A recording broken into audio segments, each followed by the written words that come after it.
Hello friends, कैसे आप सब लोग खैरियत से हैं, खुशबाश हैं। मैं हूं आपका फिज़िक्स टीचर मोहम्मद आफ्ताब और आप देख रहे हैं अपना प्यारा सा educational channel alpha science academy.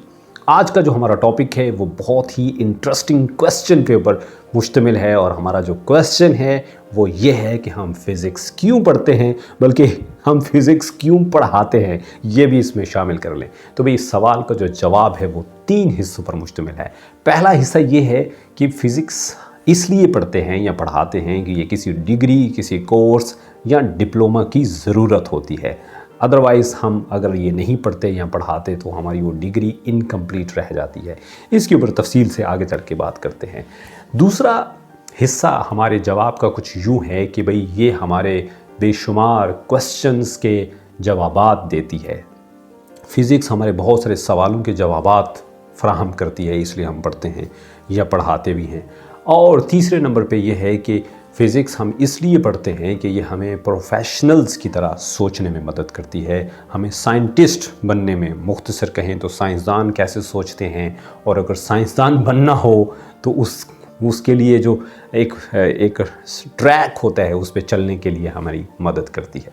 तो बात करते हैं पहले हिस्से की। तो पहला हिस्सा ये है कि भाई जैसे मिसाल के तौर पे आप MBBS करते हो, आप इंजीनियरिंग करते हो, आप ग्रेजुएशन करते हो या कोई मास्टर डिग्री करते हो, तो वहाँ फ़िज़िक्स को एज अ कोर्स लिया जाता है, एज अ सब्जेक्ट लिया जाता है, क्योंकि ये उस डिग्री की डिमांड होती है। MBBS में फ़िज़िक्स को पढ़ाने की ज़रूरत इसलिए पेश आती है कि हमारे बॉडी के स्ट्रक्चर को समझना होता है, ब्लड प्रेशर को देखना होता है, हार्ट क्या है, कितने उसके वॉल्व हैं, कैसे वो पंप करता है।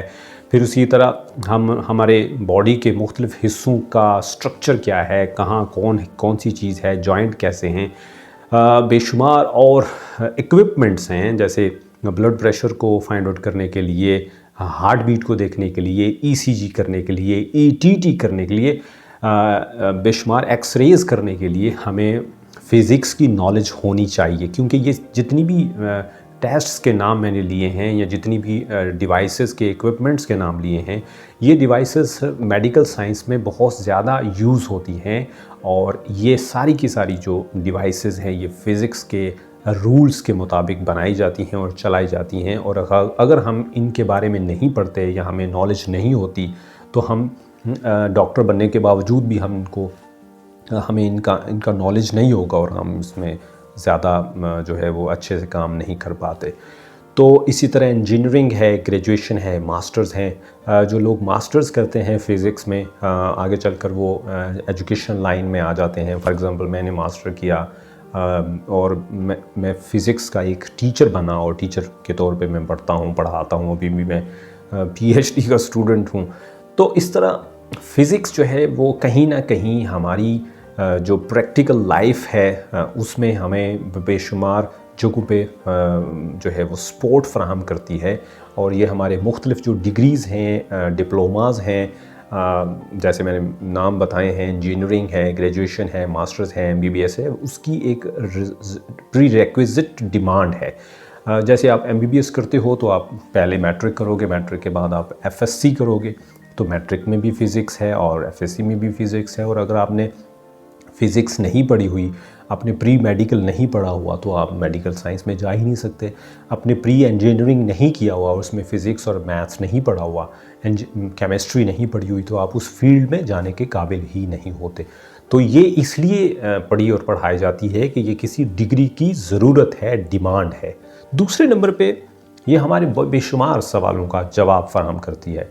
आप न्यूटन की ही बात ले लें कि न्यूटन के सर पे गिरने वाला जो सेब था, उसने उसको सोचने पे मजबूर किया कि ये जो सेब है नीचे ही क्यों गिरता है, ऊपर की तरफ क्यों नहीं गिरा। उसने उसी सेब को पकड़ा, ऊपर की तरफ उछाला फिर उसके सर पे गिरा, जिससे उसको पता चला कि अच्छा कोई फोर्स है जो किसी चीज़ को, बल्कि हर चीज़ को ज़मीन की तरफ खींचती है।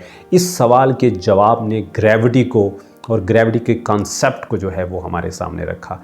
इसी तरह जब हम ये सोचते हैं कि भी सारी दुनिया के नदी नाले, दरिया, शमाल से और मशरक़ से मगरब और जनूब की तरफ ही क्यों बहते हैं। तो इसकी जब खोज लगाई, इस सवाल के जवाब ने हमें ये बताया कि हमारी ज़मीन एक रेक्टेंगुलर कोऑर्डिनेट सिस्टम या फिर कार्टेशियन कोऑर्डिनेट सिस्टम या फिर किसी फ्रेम ऑफ रेफरेंस में रख के उसको थोड़ा सा टिल्ट किया गया है अप टू 21 डिग्रीज़, कुछ रिसर्चेस ये भी कहती हैं। तो ये जो टिल्ट है ये अर्थ को एक नेचुरल स्लोप फ्राहम करता है, जिसकी वजह से सारे जो नदी नाले दरिया हैं वो मगरब और जो साउथ है उसकी तरफ ऑटोमेटिकली फ़्लो करते हैं और इस तरह जो पानी का एक साइकिल है वो कंप्लीट होता है। इसी तरह रॉकेट को स्पेस में भेजना हो, एस्केप वेलोसिटी की बात हो, ऑर्बिटल वेलोसिटी की बात हो, बेशुमार और जगहों पे न्यूटन्स लॉज ऑफ मोशन है, ये हम इसलिए पढ़ाते हैं और पढ़ाते हैं कि हमारे बेशुमार सवालों के जवाबात हैं। तो बेशुमार जो सवाल पूछे गए और उनके जवाबात दिए गए वो हम इसलिए पढ़ते और पढ़ाते हैं ताकि हमें आइडिया हो कि ये कौन सी चीज़ कैसे है और कैसे काम करती है और क्यों काम करती है। तो इन सारी चीज़ों के पीछे जो हमारे जो कोर्स हैं, हमारा जो मैट्रिक का कोर्स है, एफएससी का जो कोर्स है, ये इन तमाम सवालों के जवाबात से भरा पड़ा है।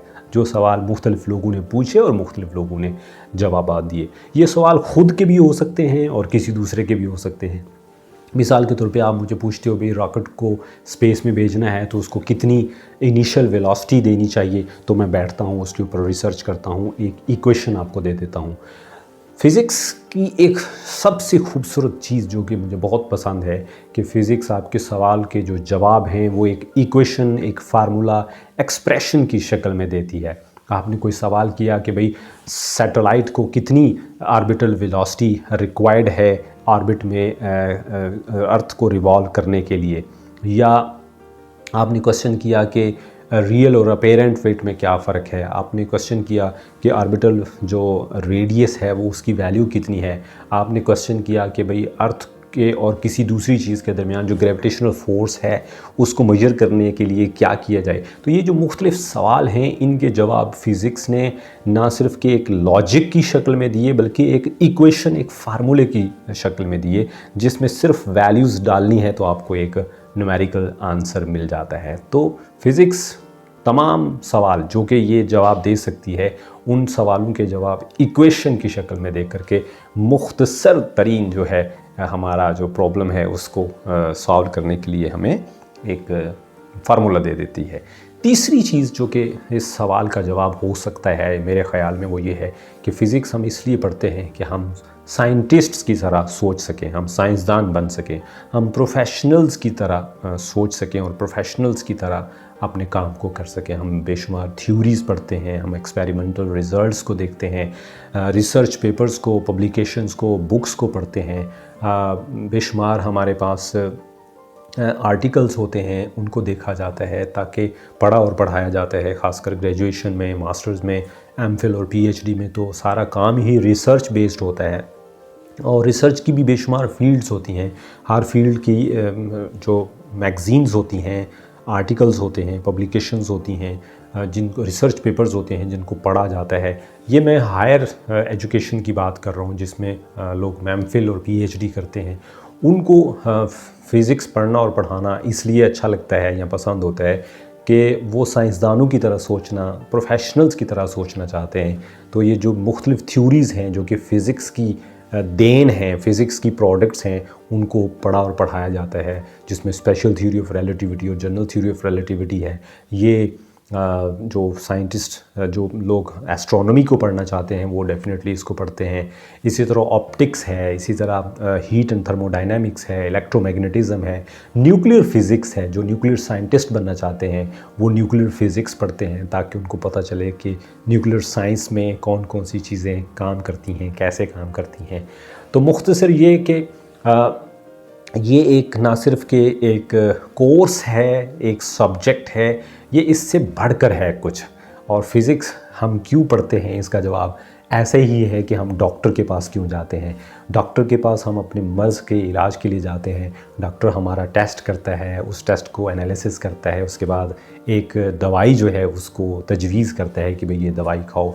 इसी तरह फ़िज़िक्स जो है वो हमारे डिफरेंट मसाइल जो हैं उनको देखती है, उनको स्टडी करती है और एक इक्वेशन की शक्ल में एक रिज़ल्ट हमें फ़राहम करती है, जिससे हमारा जो मसला है वो हल हो जाता है। तो मुझे उम्मीद है कि आपको ये जवाब काफ़ी हद तक तसल्ली बख्श लगा होगा और इस तरह के और भी कई सवालों के ऊपर हम बात करेंगे। अगर ये वीडियो पसंद आए तो दूसरों को शेयर ज़रूर कीजिएगा और मुलाकात होगी नेक्स्ट किसी और वीडियो में। तब तक के लिए अपना बहुत ख्याल रखिएगा और अपने इस चैनल का भी इजाज़त दीजिए। Good bye.